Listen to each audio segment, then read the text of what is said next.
So you're right. So the DSM, so in these worldviews, I can't recall if in the article there was a summary of the 4 worldviews. The Haze on Pepper. Okay, all right. So 4 worldviews, the first 3, formism, mechanism, and organicism, are all what's called ontological. And what I mean by that is that all 3 of those philosophical worldviews posit a reality that can be known in and of itself, right? So that, like, formism is sort of, like, the DSM is a classic formal, classic example of sort of formal work, in that formism is looking at categorizing things. Things formally correspond to and this is a very Platonic notion, right? There's a form for things that are sort of like ideal nature, right? And that they correspond, and how true something is how well it corresponds to the category, to the definition of form, right? Mechanism is sort of how well, is that like a machine should work and should have sort of produce certain outputs or just have a certain flow to it, and that if it's broken, then we just fix the part, we identify the part, and then come back. And this is a similar sort of definition of correspondence as a truth criterion. How well does the machine serve, like, function as it's defined to function, right? I'm getting off track here, but then organicism is really all the sort of developmental models, that there's sort of like a narrative of growth or of development that organically just happens, and any sort of disturbance is going to shift the sort of coherence of the narrative to the actual, right? But all 3 of those posit that we can sort of know a reality in itself. That there are things in the world that we can sort of pull out and study and know it as itself. The 4th worldview is contextualism, and this is where ACT stands. And one of the things that distinguishes ACT from this contextualism from the previous 3 worldviews is that it posits an a-ontological stance, philosophical stance. So it is not positing that things exist in and of themselves in a way that we can know and understand them ultimately. Does this sound familiar to anyone?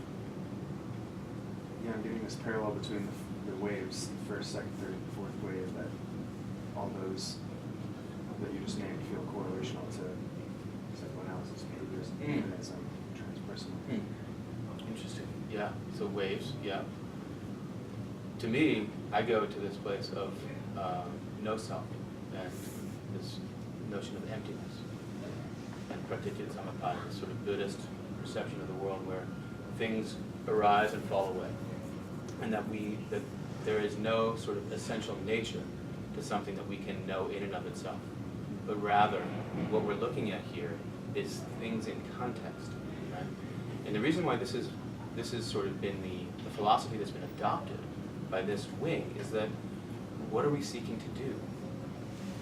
Right? We're seeking to, like, this definition of psychological flexibility, it's behaviorally defined, right?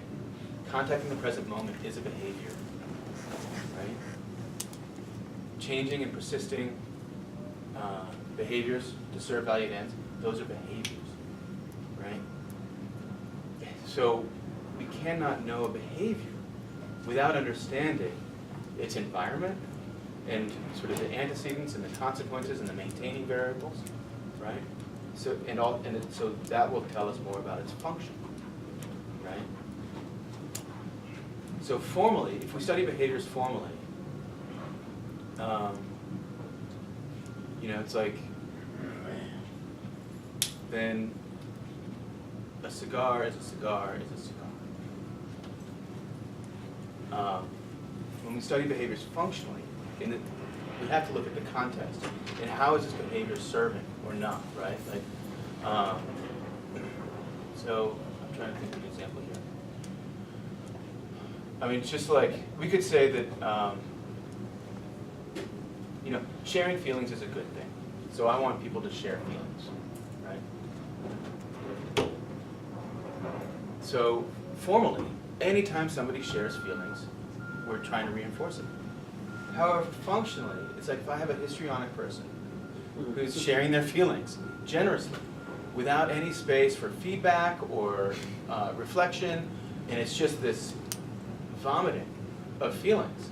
Well, functionally, we're going to get curious about what function is this sharing serving.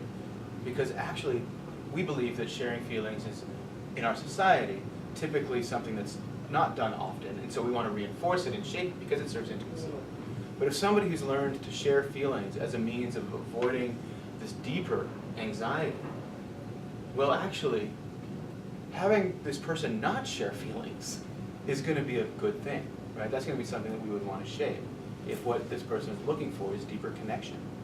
Because we would find that ultimately we would feel more connected with this person if there was space for back and forth and if it wasn't all about their feelings, right?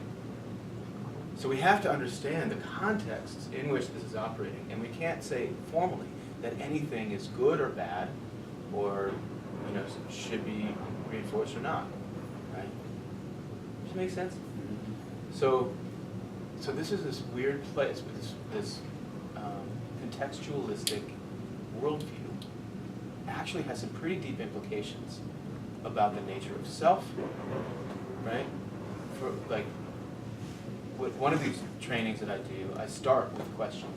Who are you and why are you here? And we actually engage these questions. Who are you, ultimately, is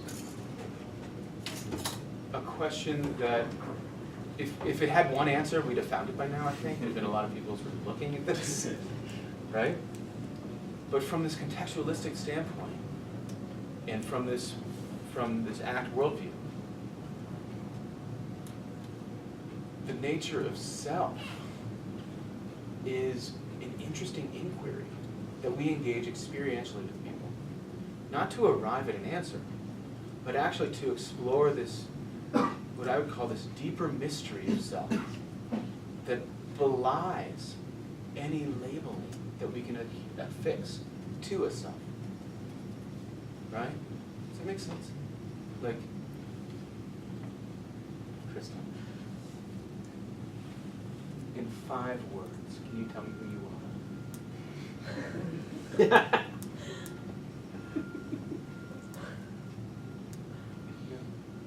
Janelle, who are you? Really?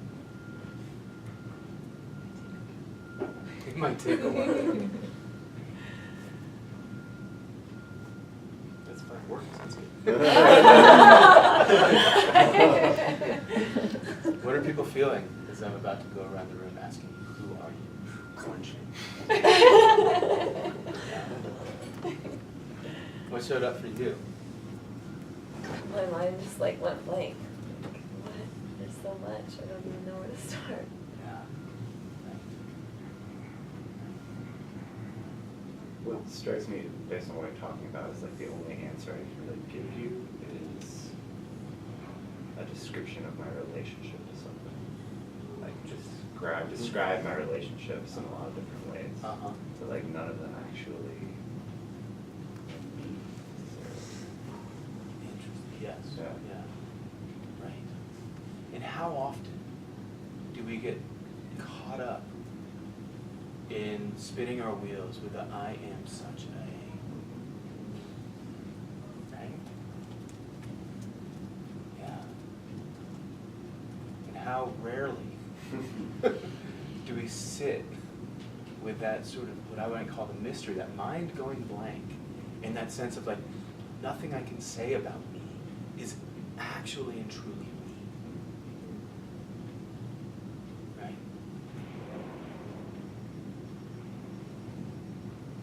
So in this work, in this ACT work, what we're trying to do is we're doing this really interesting thing, first of all, is we're trying to help people step outside of traps of language, using language.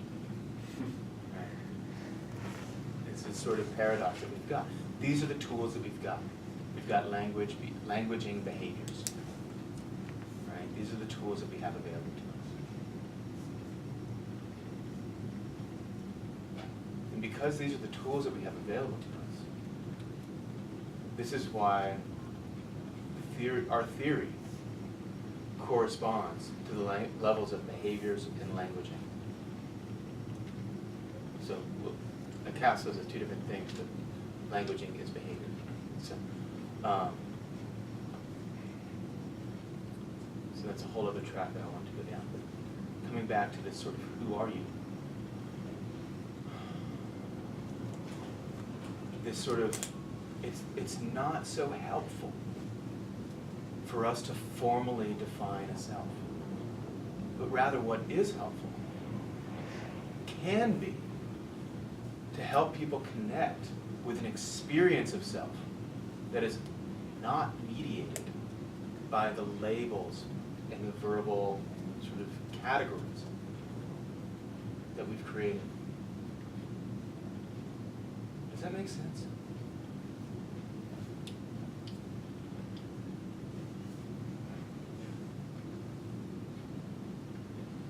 So that's another sort of example of how ontology, from a contextualistic view, is very pragmatic.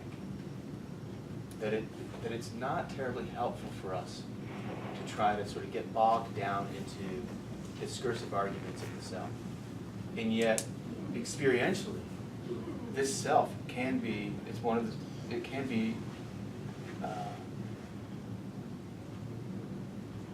connecting with an aspect of self that is bigger, that is the space in which phenomena arise, can be a behavior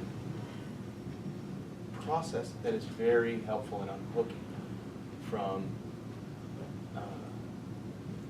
unhelpful thoughts and behaviors and patterns of action that don't serve a client's values.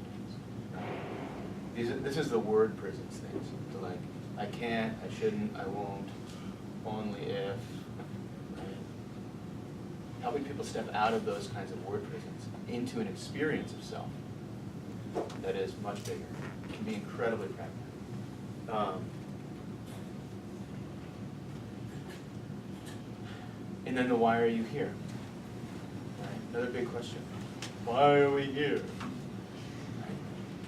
Well, we can break that down into more manageable chunks and look at, why are you here? Why are you here now? What values are you serving here and now? What values would you serve here and now? Right? And then, you know, as we start to develop our valuing repertoire, we can start going back and back and looking at more broad contexts of life. And yet believing that you've arrived at something that is universal, that's beyond the bounds of our theoretical constraints. It may be incredible, it may be universal for you.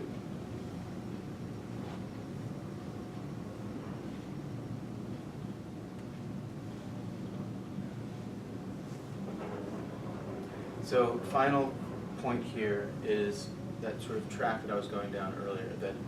So we have this sort of underlying philosophy that's pragmatic to serve the ends that we're doing here, which is working with clients to help them engage in a more full and rich and meaningful life. Right? And that full and rich and meaningful life is built by patterns of behavior that go down to the most discrete things of how you drive a car, how you handle the checkout person, you know, all these little moments. Every little moment, every little thought that comes up, feeling that arises, is an opportunity to engage in a behavior or change a behavior, right, that serves valued ends. So this theory is not universal. It's incredibly pragmatic. It's contextually bound and defined, and it's meant to support a purpose that we're engaging in, which is changing behavior through behavior. Does that make sense? So we don't have a theory of neurological distress because we're not neurosurgeons nor neuroscientists, right? However, we're always assessing whether or not what we're seeing in terms of the maintaining variables, if we're doing our work and we're theoretically consistent and we've just been incredibly creative and persistent, and we're seeing that the client's issues are still very persistent, we might start to think, this behavior may not be amenable to the level of intervention that I'm working at. It might be that there's like a brain tumor, right? That's not going to really be terribly sensitive to the theoretical assumptions that we're operating under.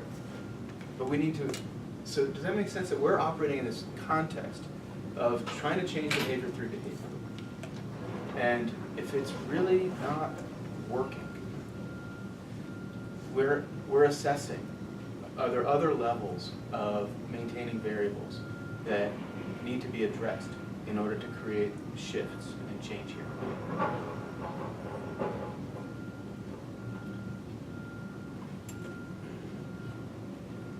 Okay.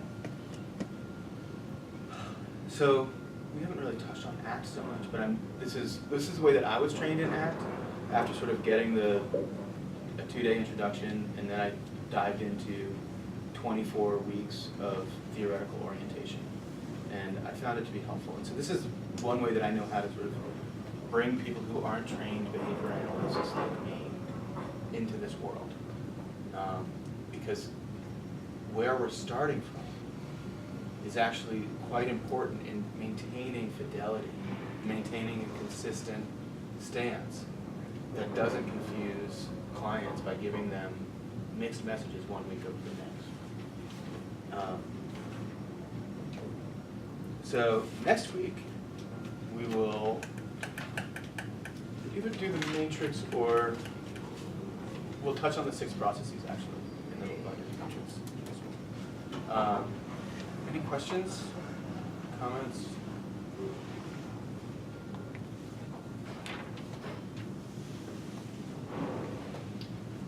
Thank you all.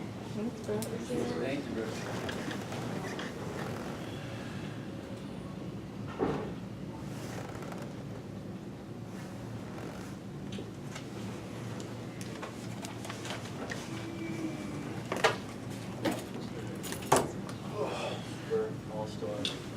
What's up, dog? You can come in. Brooks, you want me to turn this off? Oh, please. What's up, guys? Good to see you. Good to see you. Welcome. Welcome to the living room.